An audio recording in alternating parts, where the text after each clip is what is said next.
Hey guys, naghahanap kami ng makakainan. Para to eh. Magpipicture. Dumaan na kindahan. Tatakbo. Mura.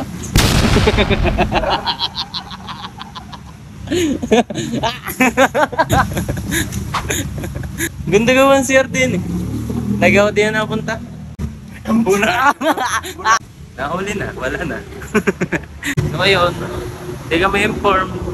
Last 10 nagsasara mga pagkainan. Ang mga fast food. Pati yung binis galing na ako kanina, wala kami nahanap. Uli na ako eh. Maglalakad lang kami din. Huli-huli. For the experience, lalakad kami sa McKinley Hill. Sa aming new community. Sa aming new community. Sa aming new community.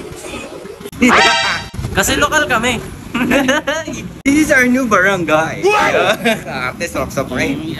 Mga taga McKinley Hill kami kasi sanay kami nag-car. Right? Boss! Best friend ko yun? Taga amin yun sa ferry. Hindi nyo alam na.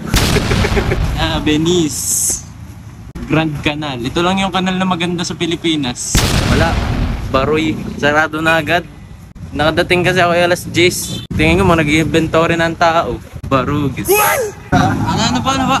Mas malinis pa to sa ila to kesa sa bahay nyo. True! Nag-uuli lang kami. Sanay naman ako. Sa school, naglalakad din ako eh. Pumala Banahis hanggang sa bahay, sa ferry. International school ba yun? Global. Global siya. Sabi namin. Sa Army Navy tayo, mayaman ka po.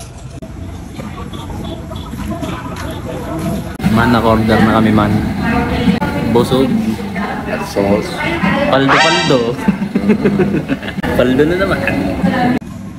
Salt. Dapat puro salad na lang guys. Salad na po tayo. Promise. Cross my heart. Yo, uwi na kami. Kami kumain. Siyempre, mga busog na. Tutulog na ang mga patabaing baboy.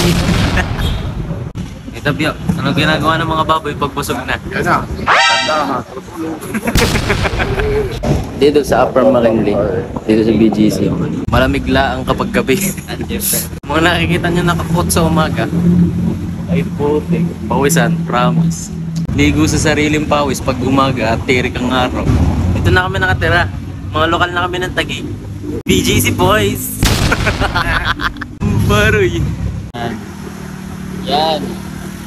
Ganito kaganda sa Taguig. Kaso kapag lilibang, 10 taon ng pagitan. Heaven naman pag lumiba. Hindi kami natigil. May kondo. Lapit na. Mas, pag yan ang makaharap ng kakainan, sarado na lahat. Nag-order ka na sana sa Grab sir or Panda. Tinatamad umorder ang kasama. Hey boss, thank you. Si Kuya, mabait si Kuya. Mga trabahador dito, sobrang babait. So yung iba, hindi yung iba. Yung mga nakatira dito, sobrang isolated kumbaga. Ayan, pumunta na ako mag-isa dito sa aming unit. At sobrang banas sa labas. And tatapusin ko na din tong video. Ako si Kuya Je. Totoo, komplikado ang buhay. Pero piliin mo maging masaya sa paraang asenso ka. Peace.